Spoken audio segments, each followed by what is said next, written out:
All right. Greetings, family. This is Cassandra Floyd, also known as the Daughter of the Fates. Sorry, it's a little past one. It's actually 1:30. I got a little caught up, but I am back. So let's see here. Before I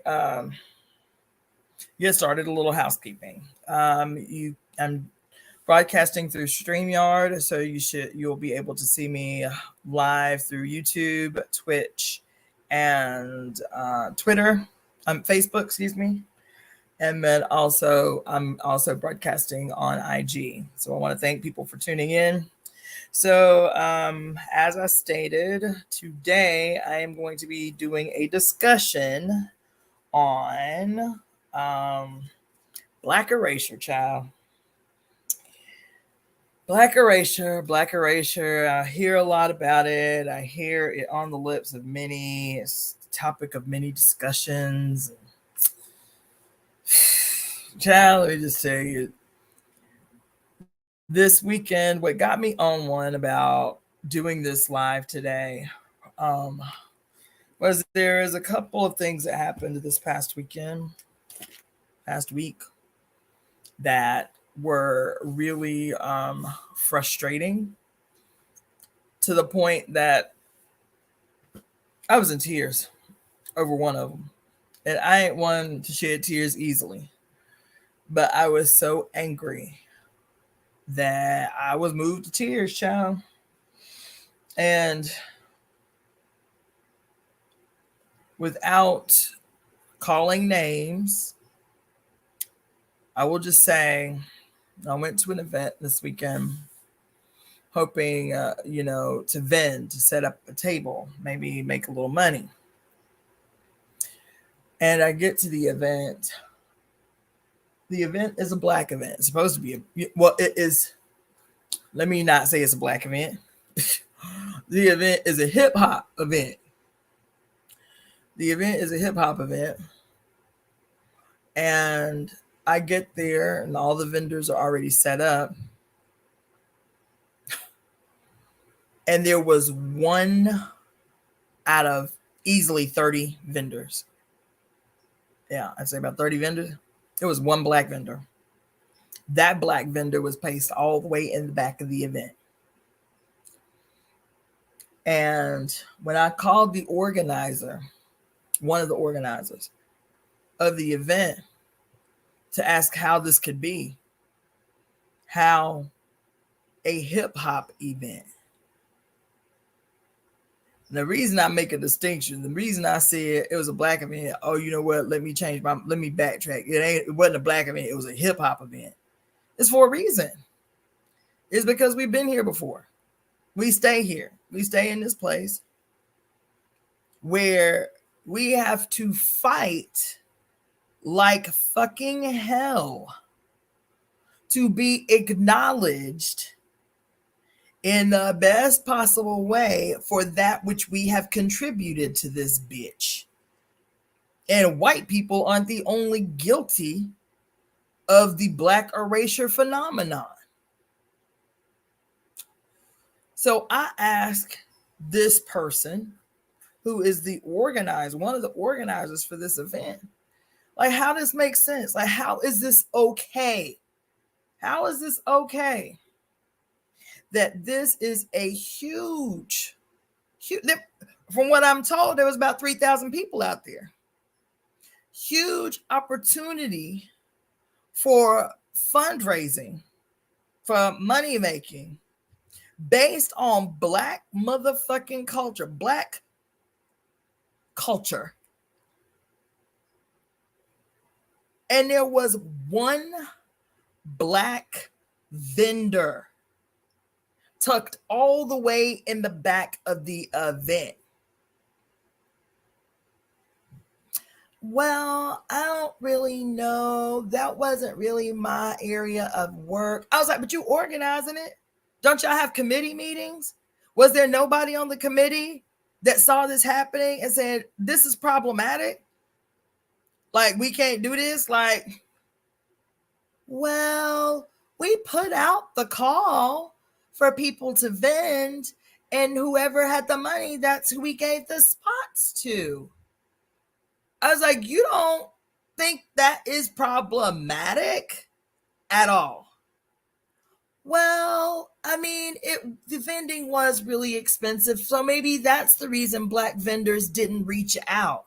What? What? Now, I'm going to tell you. I was like, me. Always. I'm going to tell you what my worst habit is giving motherfuckers the benefit of the doubt. I do it all the time. I do it too often, giving motherfuckers the benefit of the doubt. Well, I know them. I know their intentions. I know they didn't mean it like that. I know they didn't mean well. Doing that dumbass shit, I call a homegirl. Outraged. Like when I tell you my hair is on fire at this point. And it's important for me to mention that not only was there one Black vendor in the whole goddamn event, that Black vendor, I talked to the brother. I was like, where all the Black people at? He was like, yo, we were saying the same thing. It was him and another brother in the tent. He was like, yo, we were saying the same thing. We was like, damn, is this how LA get down? I was like, where y'all from? They was like, we ain't from here. We drove the fuck from somewhere the fuck else to vend this shit.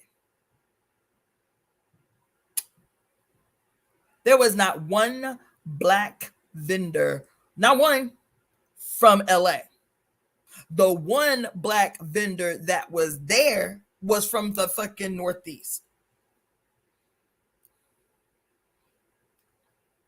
You know what I'm saying? All the vendors were Mexican. All of them. All of the vendors were Mexican. All of them. But that one Black vendor took the fuck off in the back of the event. The food vendors, all Mexican. At a hip hop concert, at a b-boy convention, a break dance convention / hip hop show, there was one Black vendor. And then somehow I get talked to like I'm being combative or something. This is somebody I know. You know what I'm saying? This is somebody I consider a homegirl. So I feel like I have enough, investment in our relationship that I can call you and be like, yo, sis, like, you don't see this problematic? Like, there ain't no Black vendors at this shit. Well, I mean, it's too late to do anything about it now. That I said, that's not the point. The point is I am raising it with you as a Black woman who lives in this city. And I come down off I'm just going, renegade set up off the back. I talked to her about it the day before. I was like, look, I know it's too late for me to get a table. What you think about me? She's like, girl, just set the fuck up on the outside of the event. Like a lot of people do that. Set up on the sidewalk, do some renegade shit. Cool, right? But I'm supposed to be able to talk to you because, quote, we friends. You feel me? That this is problematic. Now, I'm Black and I'm female, so it is my fucking right to tell you, sis, this is problematic. It might not occur to you because your ass ain't Black. That this and the fact that ain't nobody on the board of her organization, all the people on the board of her organization are non-white. So this ain't a white woman I'm talking to. This is a Mexican woman I'm talking to who is partnered with an Asian woman. Nobody in any of your board meetings, your committee meetings while building this event, did it send off any sound alarms when all the vendors that were reaching out were non-African? Did nobody on the board say, damn, this fucked up. We live in a city where the economic livelihood of Black people is always under assault all the time. That we need to at least have half the vent. We need to make sure that half the motherfuckers vending out here is Black. Well, we put out a call for vendors. I said, where you put the call out at? I said, I didn't hear about the call. I've been. And I know they made calls because my Mexican homegirl who I called to gripe about it to, she was like, they called me. My homegirl told me that. When I'm crying on the phone to her, I'm like, I cannot fucking believe this. I can't believe this. Now, I'm going to tell you the other reason I feel like I have a right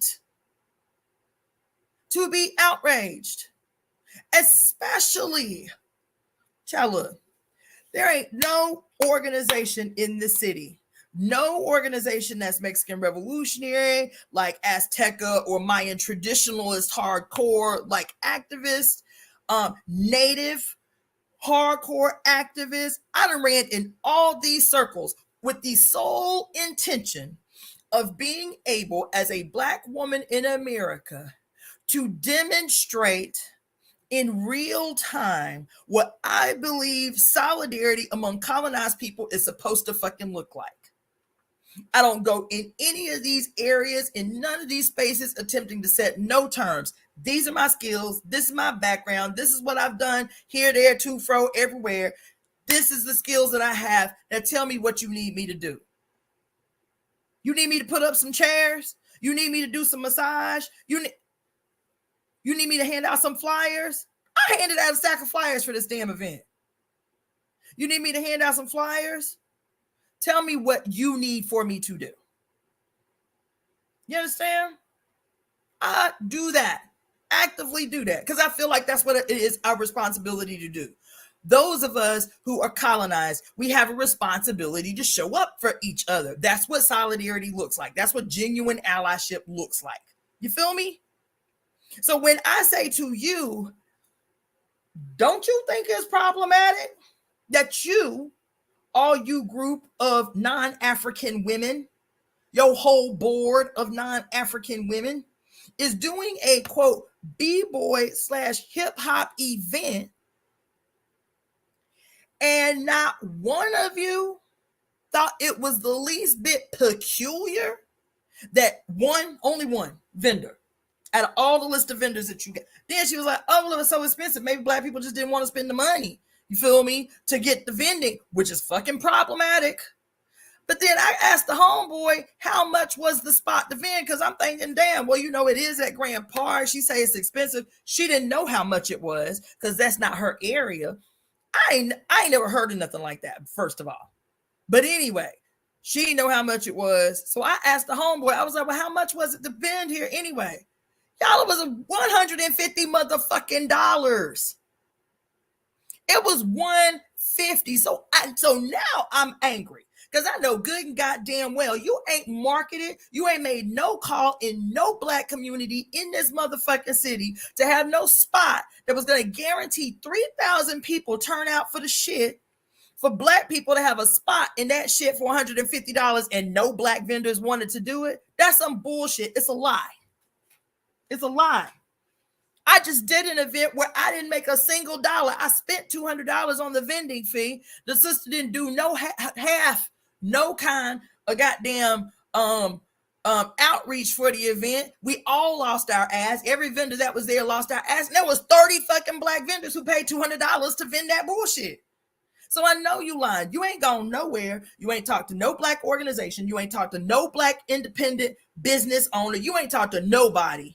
You probably put some flyers up, some fucking bullshit in place, and call yourself making a call for vendors. And we don't know why the Black people didn't show up. I was livid. When I say I was so mad, my motherfucking hair was on fire. My homegirl Lily, she Mexican, but she is a motherfucking gangster. You understand? Lily is a gangster. And when I say this sister shows the fuck up for Africans, come hell or high water, she showed the fuck up for Africans. No questions asked at all. This girl is a gangster. So I call her. I'm in tears. I'm mad as hell. Oh, I'm so mad. I call her. I was like, yo, girl, I'm crying. Girl, I'm shaking. I'm so fucking mad. I know. So Letitia, see, sis, listen, me and you, we on the same page. We on the same page. Because here I come from the East Coast. You want to set up an event like that, girl, it's going to be $500 or $600 for a day-long event. You looking at $750. That's just for product. If you're talking about food, you're talking about $1,200 vending fee. So that's what I'm always shook by in this city, how vending fees are so cheap. Like, it's inexpensive to vend here. It's inexpensive to set up here. So don't be telling me, child, it was too expensive for Black people, and that's why they didn't want to buy booths. You lying. Yeah, where I made the call to, because my homegirl Lily, when I was crying on the phone telling her, I was like, girl, this shit is crazy. I said, how the fuck I'm walking through the event, an event that's our shit. That's our shit. Now everybody on the motherfucking continent can claim their contributions to hip hop. Cool, but motherfucker, the architects of the fucking culture is us, is Black skinned, melanated, African descended fucking people. Now, if you contributed as a Puerto Rican, if you contributed as a Mexican, if you contributed as a native, cool. It ain't your shit. It ain't your shit to disappear us from. And so I go out here. The shit is already set up. It's like 11:30-ish. So the band is doing a sound check on the goddamn stage. You feel me? Everybody in the band, non-African. Everybody. There's a goddamn near 12-piece band on the motherfucking stage. Everybody non-African. In the 20 minutes it took me to walk through to check out the vendors, to see what the 411 was, I saw I saw 4 other Africans. There was already 200 people out there. I saw 4 other Black people out there. 2 of them was working as stage hands. They was doing like sound stuff on the ground while the band was performing. You feel me? And then the 2 brothers who were the only 2 Black vendors out there, they was in the same tent. So 1 vendor, 1 tent, 2 dudes in the tent. So my homegirl, she's like, look, girl, take a deep breath. I know you're upset. I hate that happened. She told me, Lily told me, I don't get mad when people tell you I told you so. Check me. When you tell me some shit and I was too hard-headed to listen, yank my chain. Lily was like, bitch, I tried to tell you. She was like, I wasn't trying to make you demoralized. You were so excited about just getting here to LA. You feel me? She's like, but I tried to tell you several times that this shit out here with these Mexicans be fucked the fuck up. She is like, this shit be fucked up. They got all the talk in the world, but they don't show the fuck up. That's what this Mexican girl told me. She said these motherfuckers be happy to be in proximity with Black people as long as it's on their terms. And as long as they getting some props for it or some clout for it or some shit. She said, but the average Mexican person just showing the fuck up for Black people out here when there ain't no fucking cameras involved or no benefits to them just because it's what the fuck they supposed. She said that shit ain't happening out here. And I tried to tell you, you were so star-eyed. You were so star-eyed about your relationship with Mexicans. You were so star-eyed about your shit with natives. She was like, but motherfuckers ain't showing up for Black people like that out here. She said, I'm cut from a different cloth. She said, I do that shit because my mama did that shit. I did that shit because we was raised in South Central, and that's what my mama did. My mama would take in kids who people's was down and out, or she would go and make food for a local sister. We was raised right in the thick of the Blackest community in this city. So I go to places where Black people at on the strength. I go support Black businesses, this, that, and the other. So she said, I tried to tell you. She said, I ain't trying to hurt your feelings, girl. She said, but you can't. She said, you can't. She said, that's why I don't be running in these circles no more. That's why I don't do the quote work like I used to anymore, because these motherfuckers ain't about that life. She said, calm yourself down. Come to my house. I'll take you to breakfast. She said, I hate that you had to experience it like that. I hate that you had to see it like that. She said, but you got to make some decisions about how you, this is what the sister is telling me. You got to make some decisions about how you want to live in LA. She said, because that shit you've been doing will exhaust you. Just going to people, supporting people's shit, going to people's shit, showing up for people, and that shit is not reciprocal. Your ass will get exhausted. That's what she said. So that happened. And it got me on one. It got me thinking about what I'm talking to y'all about now. How fucking comfortable Everyone is, with the erasure of Black people, and why it's so pronounced in this city. And I didn't understand what I was experiencing when I first got to LA, because it's such a conundrum, y'all. I love LA so much. So much more than I ever imagined was possible.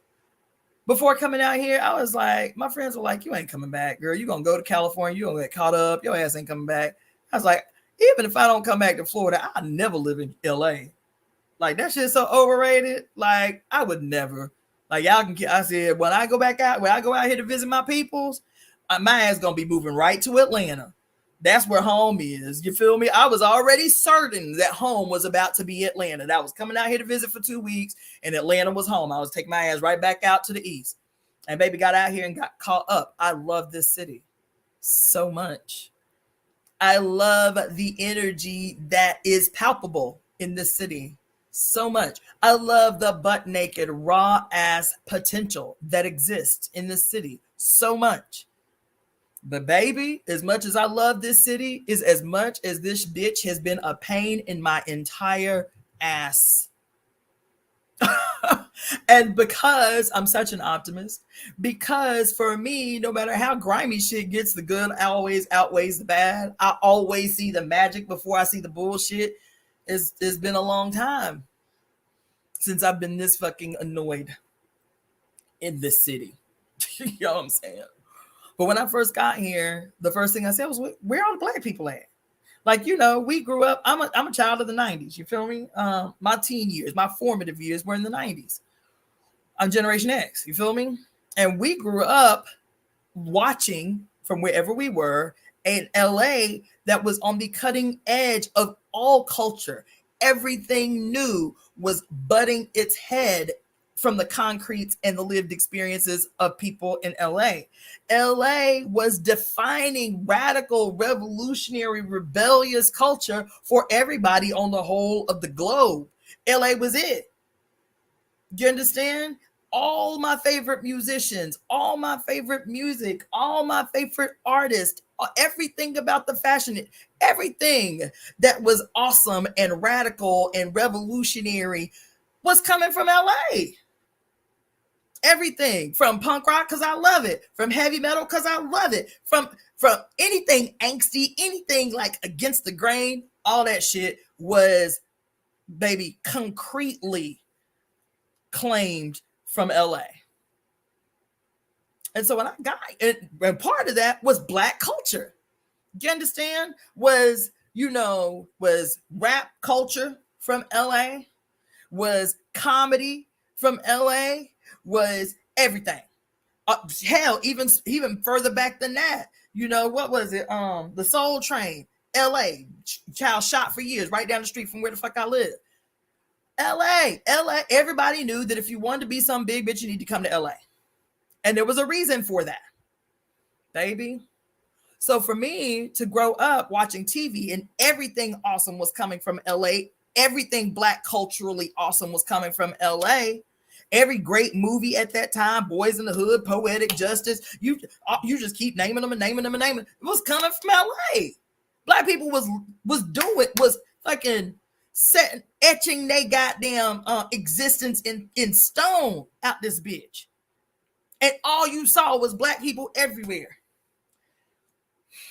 So when I come here and you actually got to go looking for Black people, that I can walk for an hour in my neighborhood and never see another Black ass face. I can spend a whole day, right? 4 blocks in every direction from my house and never see another Black face. I'm like, where are the Black people at? The fuck is, what am I witnessing? What am I experiencing? So until last year, when this white woman asked me to manage her campaign to make a bid for the mayor's seat, the first thing I did as her manager was to create a research committee. I was like, I need to do a crash course in LA history. I need to know everything about this city. And so it was 4 people on the committee. So every day I would give them shit to look up, shit to find out. So it was research I didn't have to do. All I had to do was read the the fine print that they produced. So I'm like, okay, I need to know what were the years that the first Black mayor, sat in the mayor's mansion. I need to know what were the policies that he particularly implemented while in his time in the city. What was the demographics of the city? How did the demographics of the city change as a consequence of him sitting in the mayor's mansion? How did the demographics of this city change from the time that he left the mayor's office to today? After the rebellions, after the Rodney King verdict, how did the demographics of the city change? I'm telling you, I had these kids fine tooth combing the economic, the political, and the demographic changes of this city since 1982. Okay, now I'm gonna tell you everything that I learned as a consequence of implementing this research committee. I was immediately transferring to the woman who was running, because I'm like, you need to use this in your next campaign speech. You need to use this in your next campaign speech. Every time you speak, you should always mention what happened to the fucking 500,000 Black people who used to be in the city. So that's what I'm getting to. The erasure of Blackness isn't just some cultural, philosophical shit. It is a genocidal attempt to justify the aggressions against and the oppression of Black people anywhere the fuck they are on earth. That may present itself in a million different ways. The other thing that it does is it justifies the continued extraction of wealth from that which Black people fucking produce. It's not a simple social activist term about Black people being written out of their own cultural contributions, because to write Black people out of their cultural contradictions is to be able to continue to extract wealth off their cultural contributions. To write Black people out of their cultural space, this cultural spaces that they fucking created from their own painful experience, is to say that the only use that we have for you is for you to continue to produce without being able to benefit from that which you produce. It is the absolute commodification of Black bodies, no different than what we was just a hot second ago under enslavement. Black bodies have always, at least in this last age, in this last period, since the advent of enslavement, Black people, and not just European enslavement, the continuation from Arab enslavement, Black bodies have been seen as commodities through which whoever owned those Black bodies have an absolute right to continue to benefit off that which Black people produce. So our culture, our music, our art, everything that we produce has become the greatest commodity on the entire planet Earth, and we are never expected to be able to fully benefit from that which we produce. So that's why ain't nobody, because it can't just be a discussion about motherfucking white people, because I'm sitting here telling you that every time I go to a hip hop show, I am greatly outnumbered by others, by Asians, by Mexicans, by natives.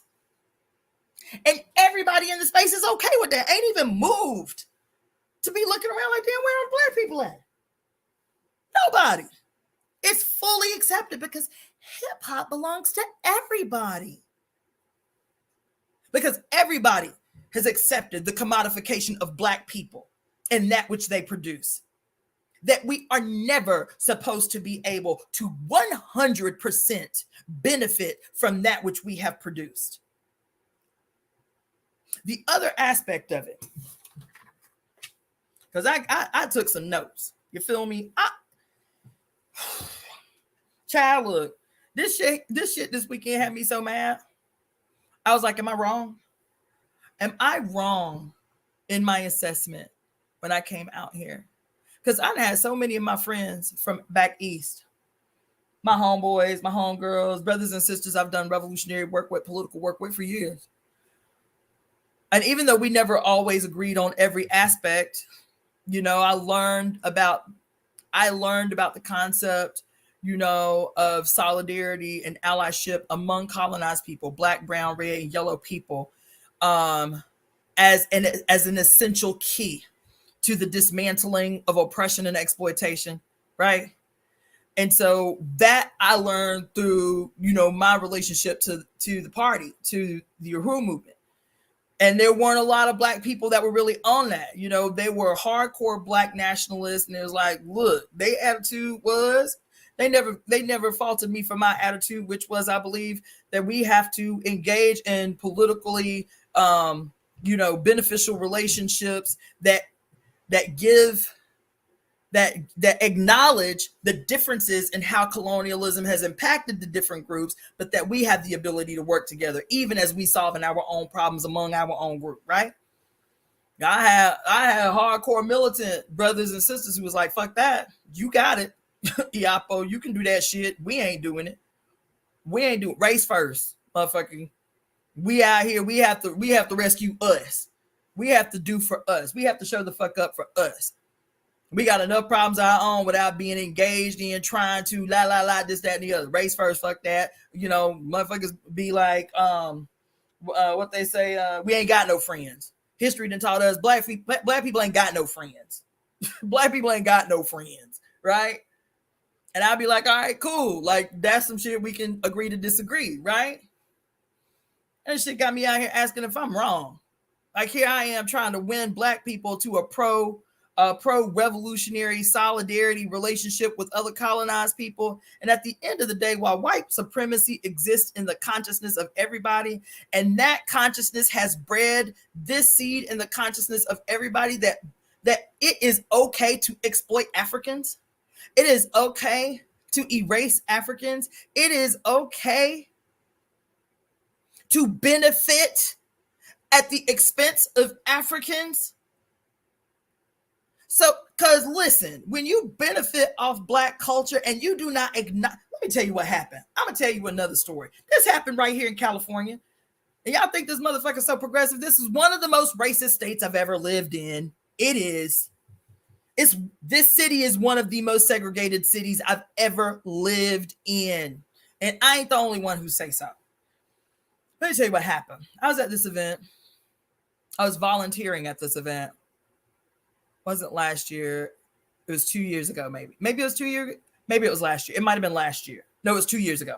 I was volunteering at this event. I've volunteered at this event several times. I ain't calling them names. I've volunteered at this event probably every year since I've gotten here. The organization is a long-standing organization. 20, 25 years. They've been organizing out here.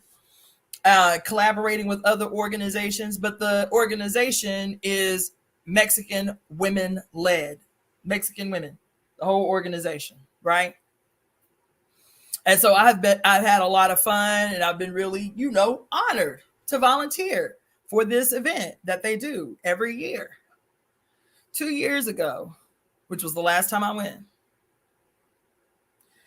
went to this event. Checking people in at the door. The stage is behind me. This Native woman from, I want to say she was a Watham. I want to say she was a Watham. She was not, what colonizers called Navajo. She was a Watham. And she was in full regalia, beautifully dressed. Full traditional regalia.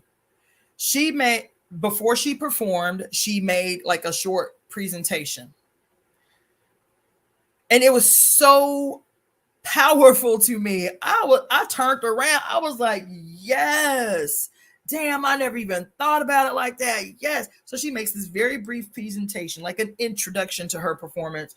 She says, so land acknowledgement is very big out here. It's a very big, now it's trendy. Everybody does land acknowledgement, even if they don't give a fuck about natives, right? And so everybody does land acknowledgement.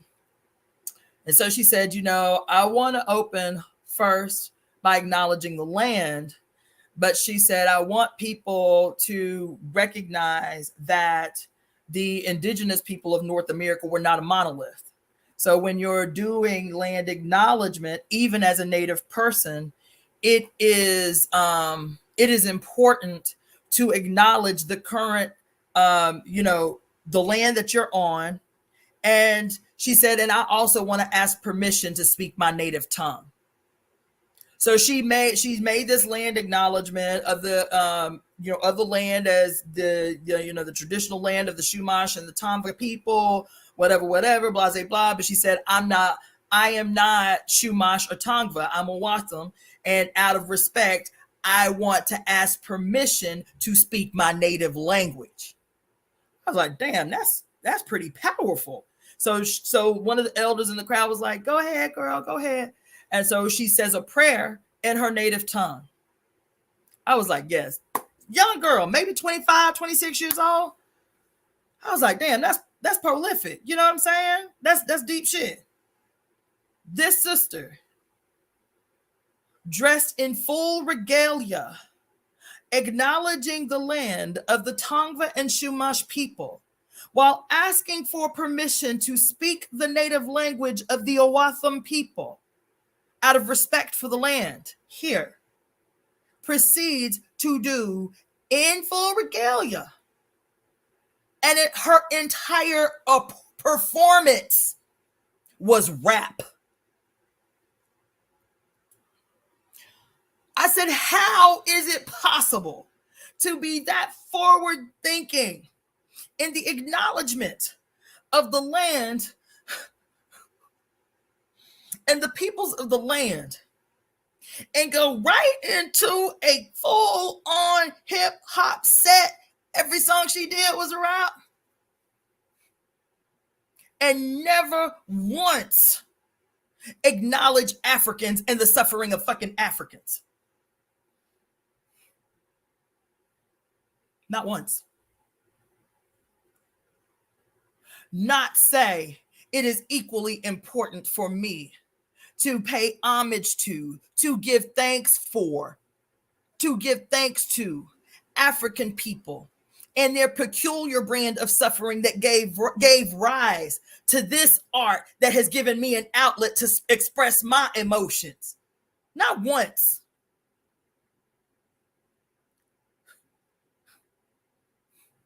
Because, see, we don't have land here. Everybody want to deny us land. Everybody want to deny us an origin here.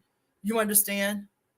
Me being so super progressive, me wanting to be an ally to human beings, whoever they are. I say, look, indigenous, because I hear all this talk out here about $5 entities and all that bullshit, and that ain't no shit I co-sign on.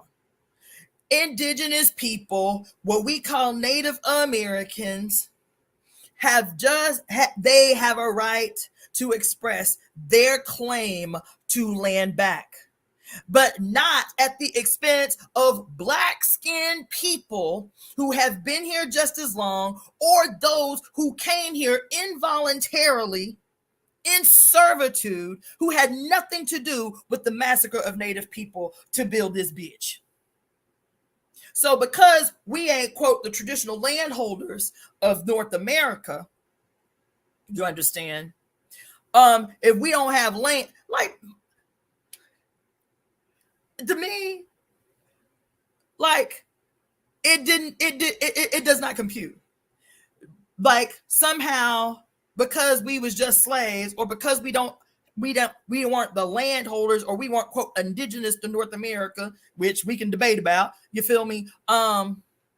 We don't have to make any acknowledgement of the contributions of Africa, that even your ability to struggle, even your ability to wage successful war campaigns is tied to Africans in America. But as non-white people and non-African people, I'm talking about all of those that rest between the poles of black and white. I'm talking about natives, I'm talking about Mexicans, I'm talking about Asians, and everybody else the fuck in between. Want to be close enough to black people to absorb the fucking culture, but far enough away from black people that they don't absorb the goddamn misery that produced the culture. They don't want to absorb the experience that produced the culture. This happens so much here. I'll go to an event where there'll be 300 indigenous people, Mexican and Native alike. 400 people. Every one of the youth, artists, their favorite preferred medium of the expression of their righteous rage is hip hop. And not one single solitary person from the stage ever in the 5 years that I've been going and supporting these events stop and say, in the midst of a goddamn land acknowledgement, we want to continue to show ultimate gratitude for this medium that allows us to fight the system, to get our angst on, to express righteous indignation, to process our fucking hurt as a consequence of living in this bitch. Nothing.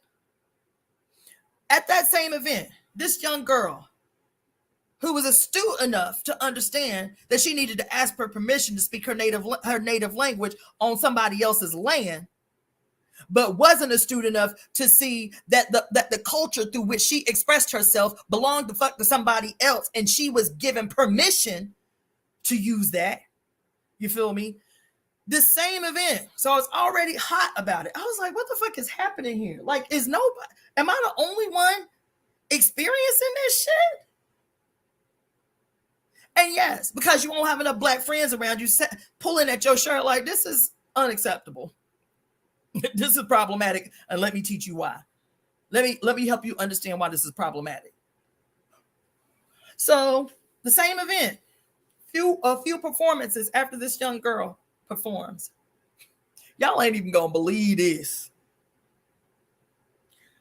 5 or 6 women, both Native and Mexican, North American, Native, and Mexican. 5 or 6 women, maybe more, get on the stage. Not one of them black. Not one of them black. All of them are Native or Mexican. Get on the stage at this event. There got to be 400 people at this event.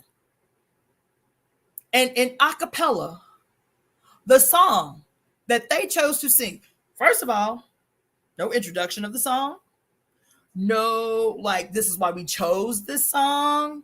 None of that. All of a sudden, they start singing Strange Fruit. A stage full of non-African women singing Strange Fruit as sung by Billie Holiday about the peculiar fucking aggression and against and suffering of Africans in the South with no context whatsoever. Why are we singing Strange Fruit? This is the context. We want to acknowledge that even as the land may be ours, the land is completely soaked in the blood of Africans. Nothing. Y'all just gonna sing Strange Fruit. That's it. To 300 or 400 Mexicans and natives. I'm one of maybe 5 black people in the whole crowd.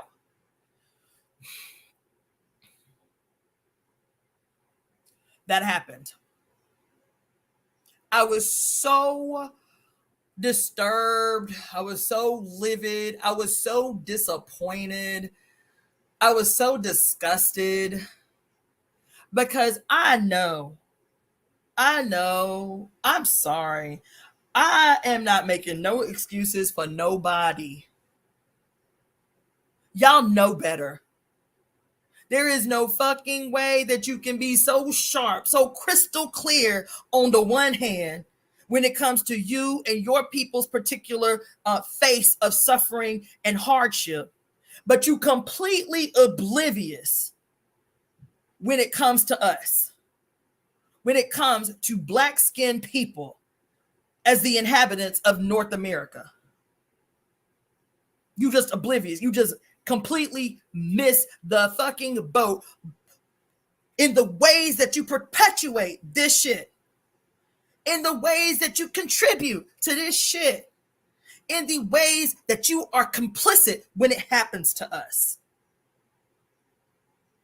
That's why when I'm telling y'all a story about doing these damn deep dives into the history and the demographics of the city, and I find out in the first week I'm on this white woman's campaign, I find out, and we cross-checked and because I didn't want to put nothing out that wasn't 1,000% accurate. We cross-checked and cross-checked. We cross-checked against the census done by the county as opposed to the census done by the city, and crossed it against the federal census. We crossed and crossed and crossed and crossed and crossed. We looked at every way possible. And what the statistics say about the city of Los Angeles, not the county, the city of Los Angeles is from the year 2000 until the last year that the census was taken at that time was in 2021. That from 2000 to 2021, in 21 years, let me put it this way. In the year 2000, there was almost 1 million Black people in the city of Los Angeles. There was 934,000 Black people in the city of Los Angeles. Almost 1 million Black people in the city of Los Angeles. Right? And I'm reading y'all's comments. That's why I'll be pausing. By the year 2021, the last census taken in the city of Los Angeles, there were 353,000 Black people in the city of Los Angeles. Y'all ain't hear what I just said. There was 900,000. That's what my first statement was wrong. It wasn't 9 million. It was 996,000. That's what it was. I have the statistics. I have the printout that we did. I have the worksheets that we did. It was like 996,000 Black people, almost 1 million. 990 something thousand Black people in the year 2020 and the year 2000. By the year 2021, there was 353,000 people, almost 600,000 people, Black people, disappeared out the city of Los Angeles, according to their own census.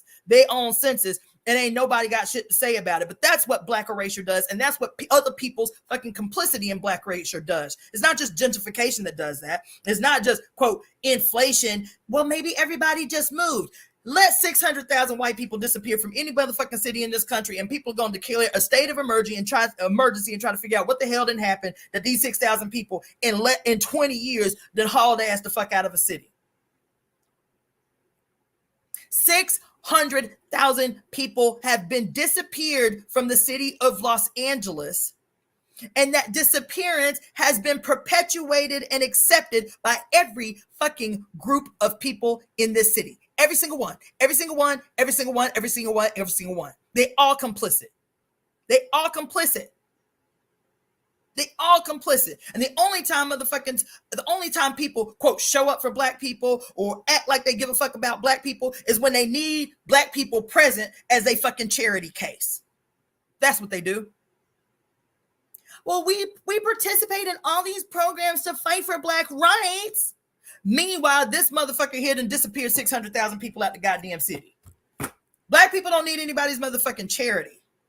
We need you all to stop acting like fucking ticks on the body of Blackness in this country. Everybody feels like they have a right to us, to our shit, to our life, to that which we produce, to that which we create, to sustain a sense of sanity in a sea of madness. We don't belong to you. We are not your fucking property. We not your sidekick homie that gets you off, let you off from being a racist or a misogynist or a patriot or any other your isms that you try to hide by being in proximity to somebody Black, to some individual Black. Because that's what y'all do too. Cultural appropriation is a part of this question. And all you motherfuckers need is one twisted ass Negro to co-sign on your dumb shit, and somehow it absolves you from responsibility. Until the health, the wealth, and the sanity of fucking Black people is restored, all over the planet, that means reparations. And that don't just mean reparations by governments, motherfucker, because y'all participated. Have me tell it, everybody that's ever performed a hip-hop song, bitch, you owe reparations. Have me tell it, anybody that's done ever played jazz, and you ain't paid nobody, you ain't made no tributes to nobody black for this contribution to you, you owe. Have me tell it, anybody that's ever played blues, ever sang gospel, hell, ever played country music, ever played, what you call that shit, bluegrass, everybody owes, because everybody but us benefits. You ever did some shit? You want to stop blackface? You want to stop cultural appropriation? You want to stop blackfishing? Create a goddamn institution where every time one of these motherfuckers do that, they get taxed. They have a fine that they have to pay to some African organization for their aggression against Africans. I'm sitting here, I'm looking for pictures for my thumbnail for this shit right today. Okay? And that shit was making me sick on my stomach. Just disheartening my spirit and shit. This K-pop shit. Everybody involved in K-pop, bitch, you owe. You owe. God damn it. It ain't just governments responsible for goddamn paying reparations, because too many of y'all have participated in the suffering of Africans, in the exploitation of Africa. Every fucking rock and roll band that ever stole some shit for some African, Led Zeppelin, y'all owe reparations. Fucking Rolling Stones, y'all owe reparations. Not a payoff to an individual, bitch. Y'all owe to us. You understand? Every B-boy and B-girl who ain't African, bitch, y'all owe. Y'all owe. Now, is it going to be Africans that's going to establish the institution to say all these motherfuckers got a debt to pay to Africa, to Africans, to black people in America in particular? Child, we done set the trend for the whole globe perpetually over and over and over and over and over again. We set the goddamn trends all the time. We set the trends because our suffering was peculiar to us. Our suffering was peculiar to us. Therefore, our side of relief, which is our culture, is peculiar to us. But the shit got flared. And so everybody on earth wants to reproduce our shit without paying any tribute, any ties, any accolades, any sense of gratitude to that which we have created as a sigh of relief from our peculiar suffering in this bitch right here. Y'all all owe. Every motherfucker who ever sings any song, produces any art, dances any dance, wears any garb, any hairstyle, that is the expressions of Africans, and your ass ain't African, bitch, you owe. I don't give a fuck who you are. That's where I'm at right now. That's where I'm at right now. I am so sharply astute and aware when I go into other people's spaces, when I go into Mexican spaces, when I go into Native spaces, even though my Native ancestors are on my ancestral shrine. They faces in photographs are on my ancestry. So when I say I ain't one of these Negroes that talking about I got Native American in me, and it's whatever. Like, that's no shade to you, because you may know that. Like, as far as I'm concerned, family line storytelling and shit like that is just as valid. But I know who mine was. I know their names.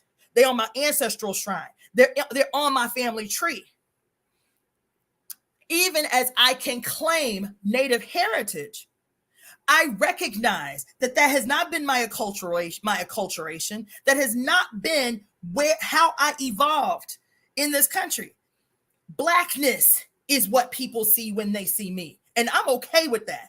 I can tell them if they ask, yes, I have Native heritage. If they ask me what your ancestral background is, I can say Yoruba, I can say Igbo, I can say Fulani, and I can say child. I can say Choctaw. Mind blank. I can say Choctaw. in the same breath, you see.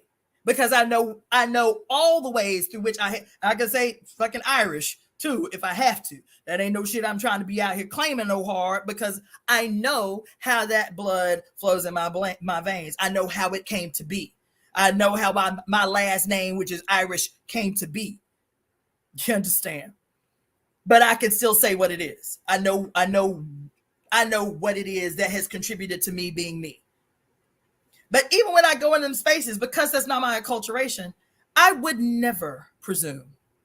I would never imagine dressing up in full native regalia.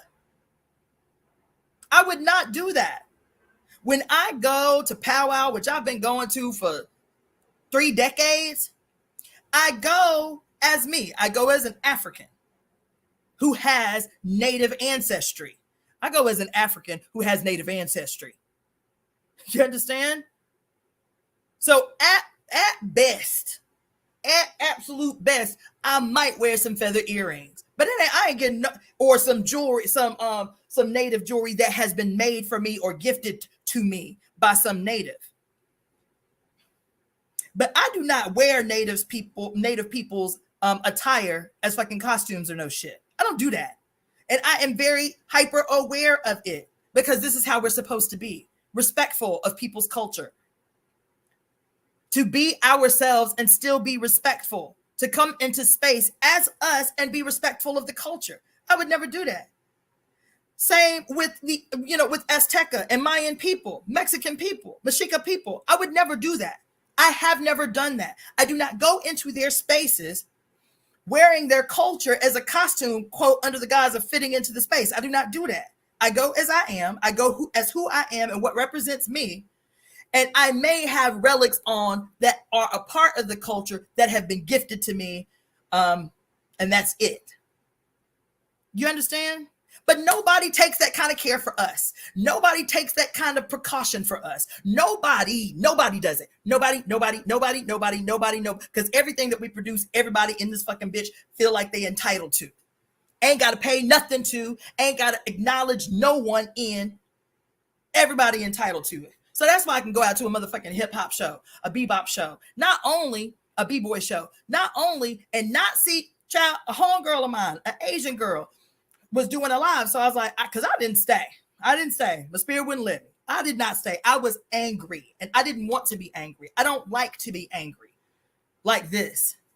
So I was like, I can't be here. You feel me? I can't do it. So I left after I talked to the brothers, right? About an hour later, my homegirl, about 2 hours later, it was like in the height, because the event was like from it was 1 to late. I ain't gonna say black people didn't show up later in the day when maybe it wasn't hot or no shit. But around 3 o'clock, when she's doing a live of the event, she's doing a live of the stage. No Africans on the stage, fully performing, no African. She pan around to do a live of the crowd. I'm not lying. There must have been 400 people out there. And in the time that she panned around, everybody I saw was other. White, native, black, not white, native, or Mexican. I'm not lying. I'm sitting here rewatching over and over this girl's live. I was like, maybe I'm just seeing red. Maybe I'm not in my right mind because I'm mad. Let me take a deep breath and look at this shit again. No Africans present. And y'all love that. As long as y'all see one black person in the spot, y'all feel redeemed. Y'all feel redeemed. Y'all feel all right. As long as y'all got one black friend, y'all feel redeemed. In whatever bullshit you engaged in. If you give a fuck about black people, the black experience, let me just go on into something else. The other thing that plays a role in the way Black Erasure looks in the city of LA, and you'll hear not just my black ass, but other black women, black-skinned black women. I'm talking about dark-skinned black women on they shit, because I've seen a lot of TikTokers from LA saying the same thing. Black women are the most outspoken about it, because black men in LA is something peculiar. Okay. So the only people I've ever seen on any of their lives or any of their social media mediums talking about the Black Erasure in LA have been Black women. So the other things that play a role in Black Erasure that don't nobody want to talk about is two things in particular. The two things are related. Black colorism, I'm making a distinction. Black colorism and colorism in general.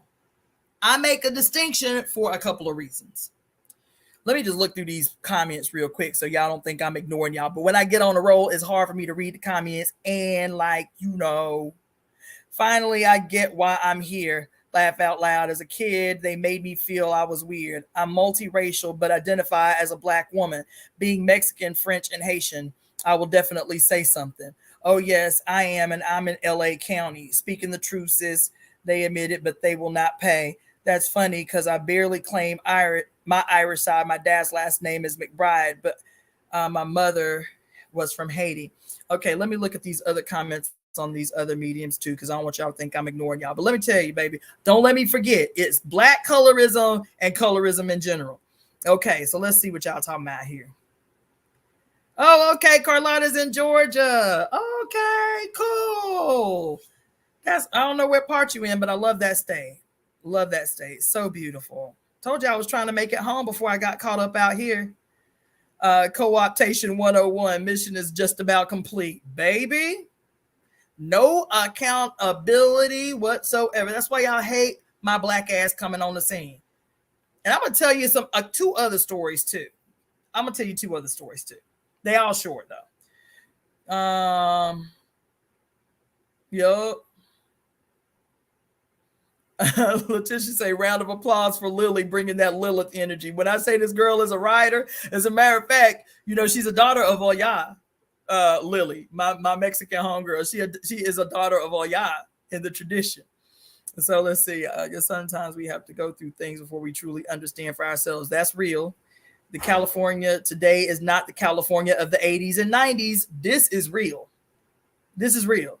I was born and raised in Cali. This is, it's okay, Topanga. And let me tell you, it's just not the same.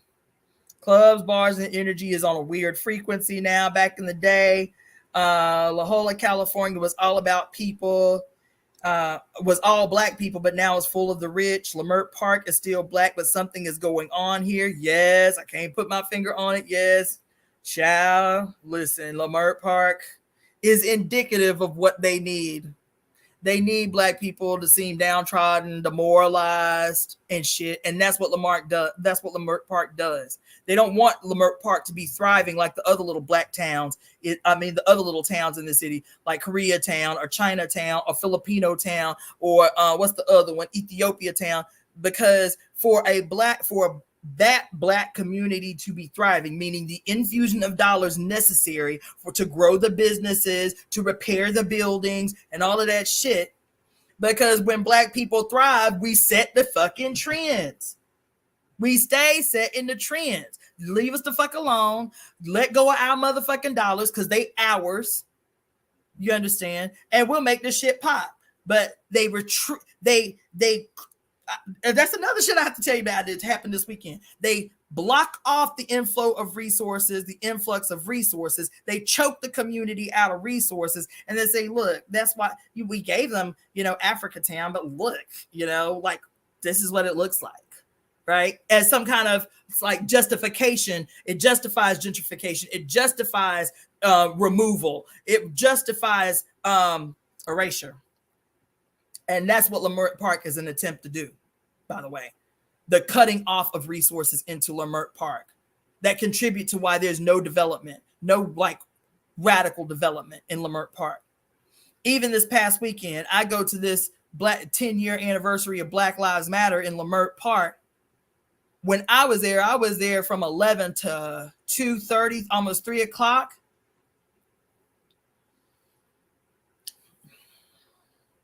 If there was 100 people out there, there wasn't 100 people out there. There wasn't 100 people out there.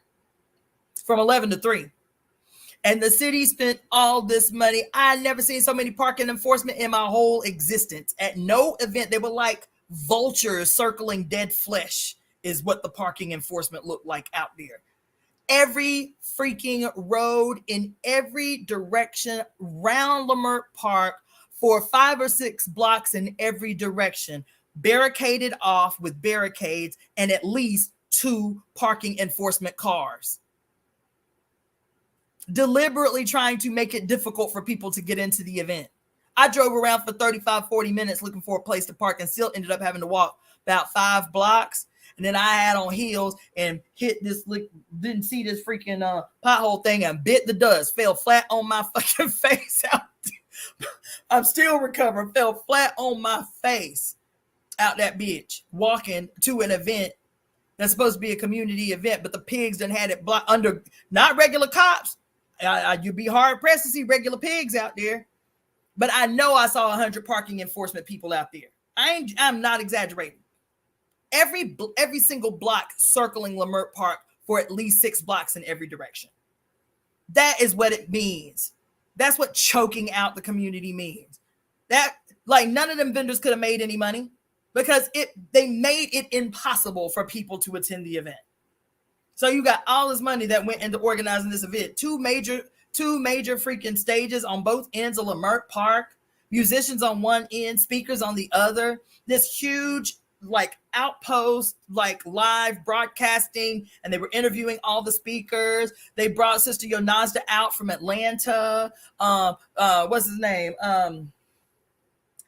What's his name? That's running for president. Y'all, the black dude running for president. Cornel West. They brought him out. You understand? To speak to a crowd of maybe 100 people, not even 100 people, because 100 people were scattered around. You feel me? When I went to go see my homeboy's band play at the other end, there were maybe 10 people watching the band. Complete choking out of the community. But you can go to other events all over the city, and I ain't never seen that many parking enforcement people ever at one time. And of course, to save face, every single one of those 100 parking enforcement people was fucking black. Well, at least they were black. Child. Anyway, so that happened. That's why Malana Karanga said the revolution of black people must center in all art that we make. Yep, that part. There are so many other people into jazz, mostly white, but I haven't heard of any of those people talk about the horrific origins of jazz. That part. I am guilty of not speaking of the horrific origins of jazz. I got to study that.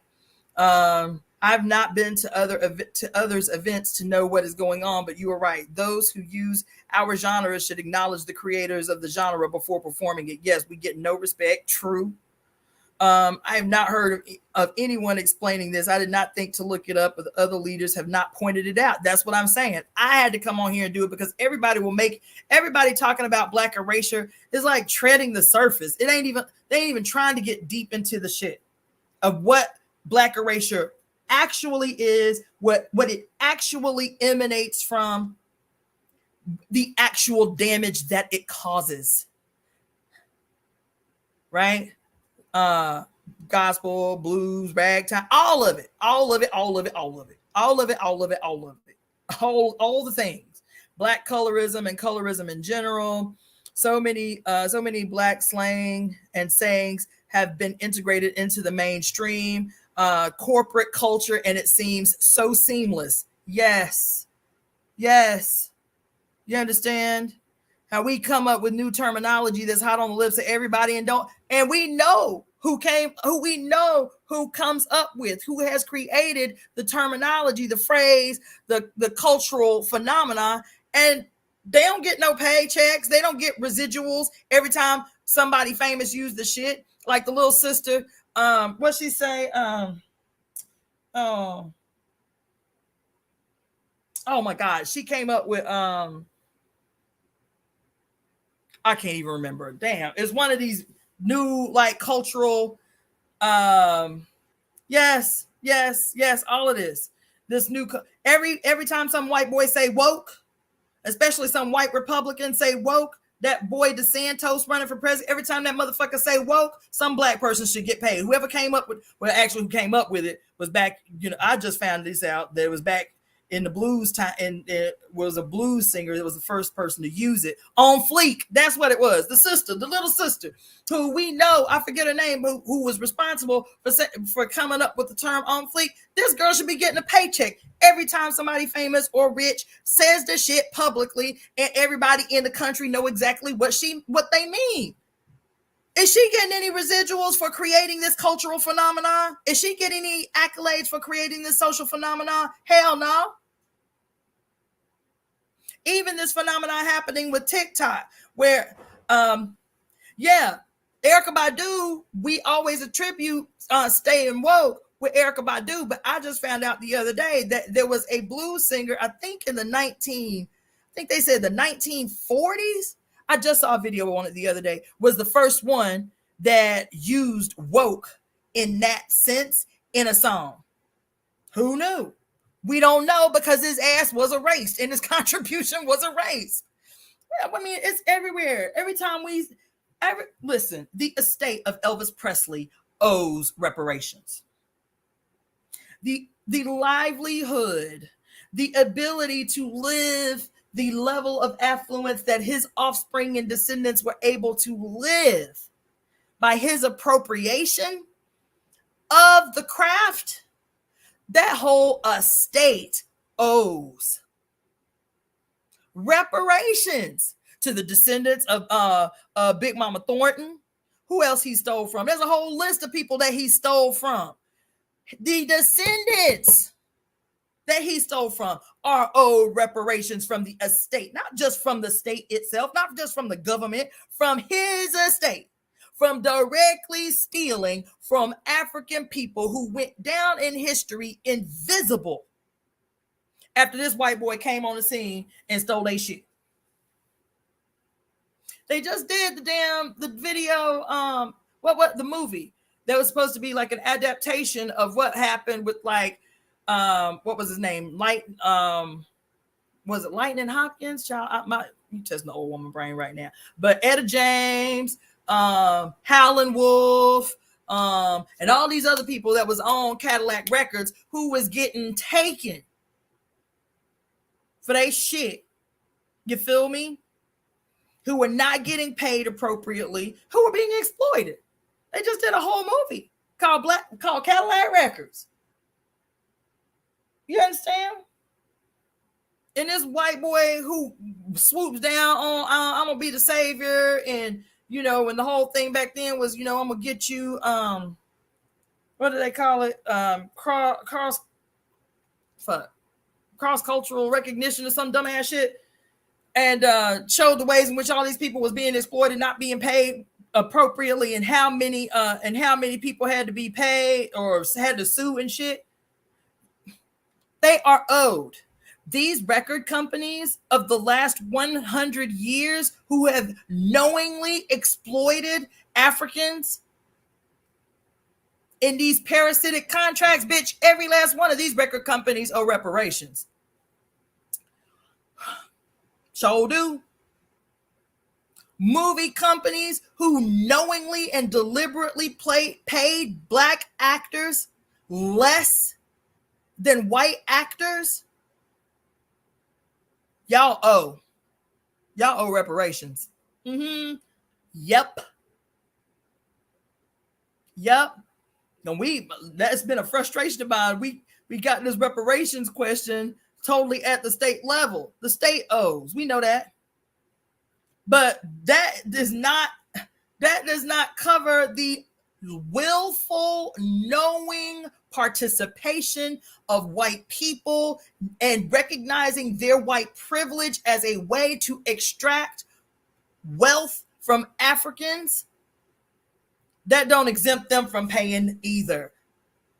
They all owe.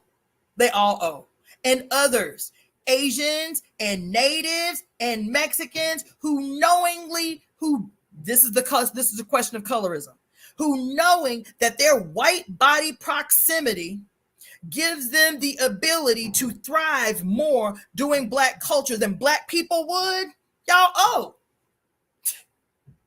Now this shit is stupid. We out here having every discussion but the discussion that we need to have. The extraction, there is no reason that black people, that there should be a poor black person in America. There's no reason that there should be a poor black person in America. The only way that that is possible is through the continued extraction of that which Africans produce, exploitation of Africans by others, not just the white world. Everybody participates parasitically off the backs of Africans. That's why people know, other non-white people know that all they got to do to come up in a year or 2 years is to go set up shop in some black neighborhood. Because some local city government is going to give them the grants or the loans to do that. I had a Palestinian dude tell me that shit. Oh yeah, when we first came out here from Palestine, we didn't have nothing, but we got a $25,000 grant to open a $25,000 grant to open up this gas station.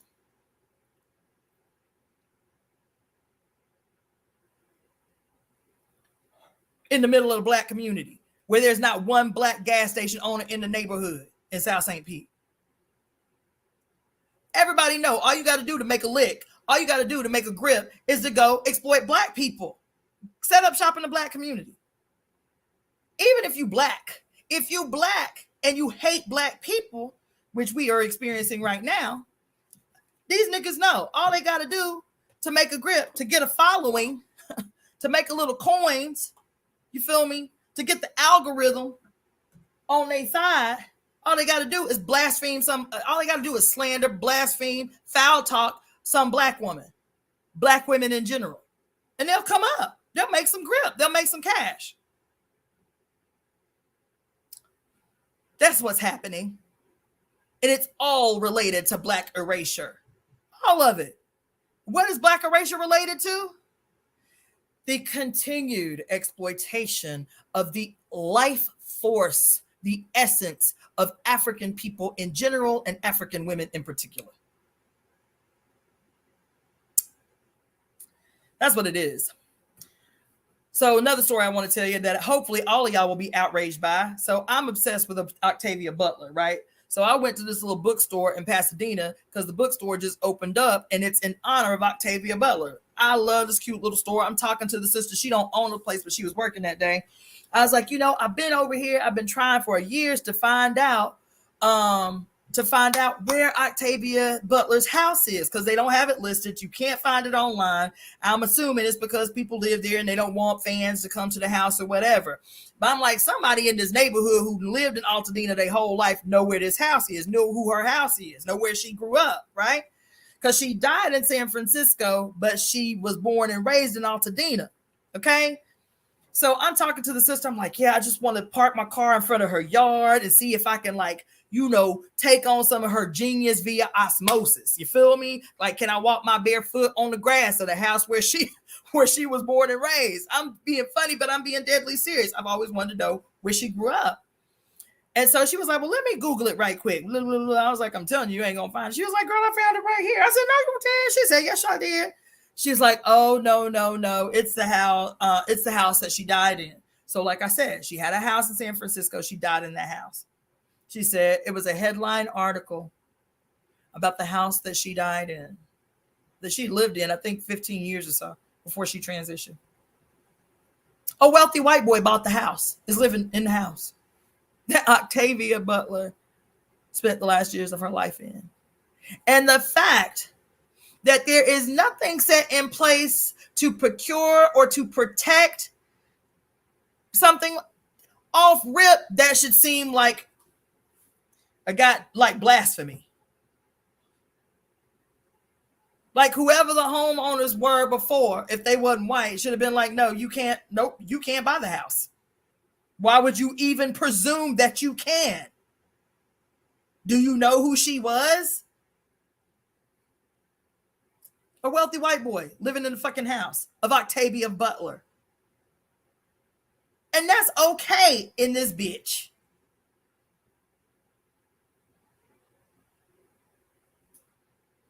That's okay. I was outraged. Now I don't know if anybody else is, but I took offense. I took offense. You understand? What else do I want to say about this? Oh, if you want to stop blackfishing, if you want to stop what you call that shit, cultural appropriation, motherfuckers wearing blackface or afros or motherfucking or any of this other gross ass shit, white women wearing cornrows and shit and acting brand new like they haven't heard the voice of a million people saying, bitch, you can't do that. Start slap. You know how they used to black tax us? Have y'all ever heard of black taxing? Some of y'all might be too young to know what black taxing is, but in the South, it's still a big thing. Like, bitch, you will know when you going into a place and you being charged more because your ass black and you walked up in the place, right? So, black taxing, where we have to redefine black taxing. Every time you want to be black, every time you want to act black, every time you want to benefit from black, you get black taxed by the black community for your transgression against us. Or whatever. I bet you start black taxing bitches who be, oh, well, I'm just appreciating the culture. Oh God, I want to say one more thing.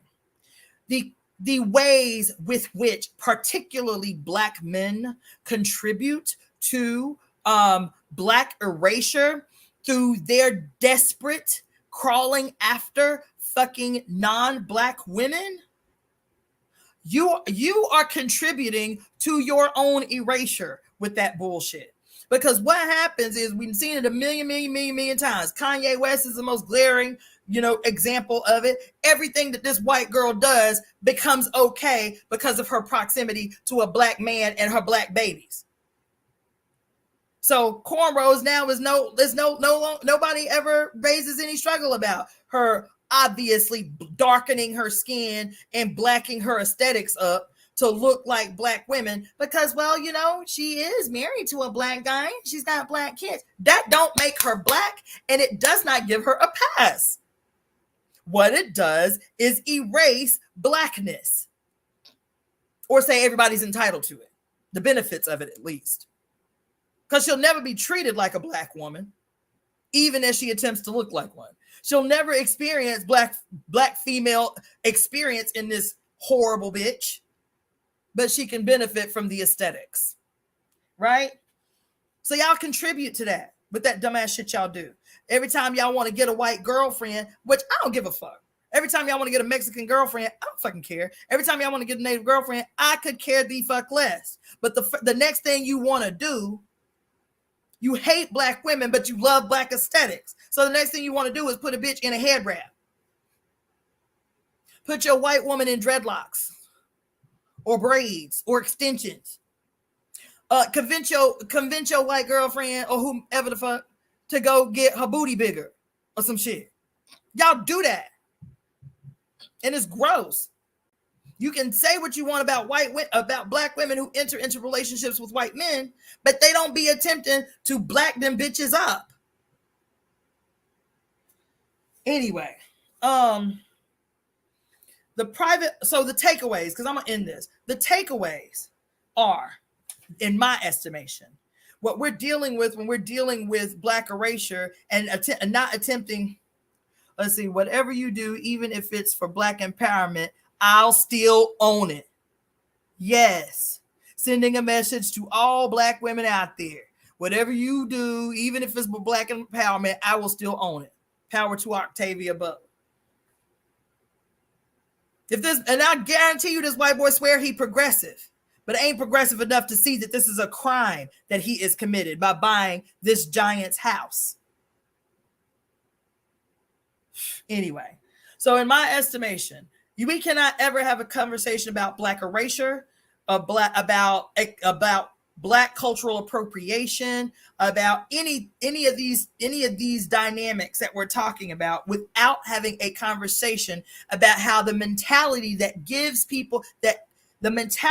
goes into people feeling entitled to that which we produce is steeped in, based in, has its origin in slavery.